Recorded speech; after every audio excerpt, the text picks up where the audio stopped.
High বন্ধুরা, কি অবস্থা সবার? কেমন আছো? আশা করি সবাই ভালো আছো, আমিও ভালো আছি। অনেক দিন পরে একটা লং ভিডিও নিয়ে আসলাম তোমাদের মাঝে। তো আজ আমি কোনো রেসিপি শেয়ার করব না, আজ আমি কিছু কথা বলবো তোমাদের সাথে, জাস্ট শেয়ার করব। আমাদের সমাজটা এমন কোনো আমি জানি না যে কোনো মায়ের পেটে যখন শুনতে পায় কেউ তার কন্যা সন্তান সে জন্ম দেবে, তখন ওই মাকে না ভালো চোখে দেখা হয় না।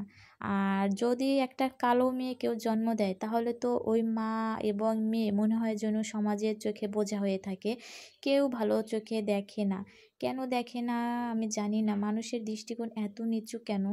তারপরে যাই হোক, যখন ওই যে কালো মেয়েটা জন্ম নেয়, তার ছোট সময় থেকে শুনতে শুনতে আসলে সে মানুষের যে এত মানসিক কি বলবো, মানসিক অশান্তিতে রাখা হয় যা বলার বাহিরে। কারণ একটা কালো বলবে কি, দেখবা যে একটা ফর্সা মেয়ে তোমার পাশে থাকবে, বলবে ওর তো বিয়ে হয়ে যাবে, তোমার তো বিয়ে হবে না, বা ভালো স্বামী পাবা না, এটা বলে।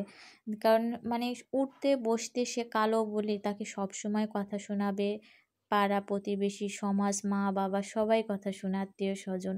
কেন রে এমন? প্রথমত মেয়ে হয়েছে, সে একটা কথা শুনবে, তারপরে কালো হয়েছে, সে এনে একটা কথা তুলবে। তারপরে দেখা যায় যে শ্বশুরবাড়ির মেয়েটার বিয়ে হলো, উঠতে বসতে শাশুড়ি তো কথা শোনাবেই কালো বলে।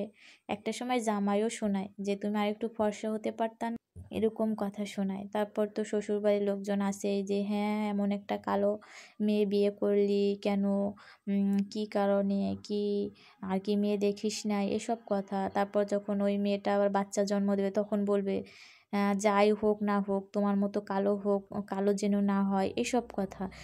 উঠতে বসতে একটা মেয়ে মেয়ে হওয়া তো আসলে তারা মনে করে পাপ। তারপর যদি কেউ কালো হয়, তাহলে তো তার বা বলার ভাষাই নেই, তাকে উঠতে বসতে এত কথা শুনতে হয়। আসলে আমাদের সমাজের লোকজন এমন কেন আমি জানি না। কবে এদের পরিবর্তন হবে? এদের মন মানসিকতার পরিবর্তন কি হবে, নাকি এভাবেই চলবে?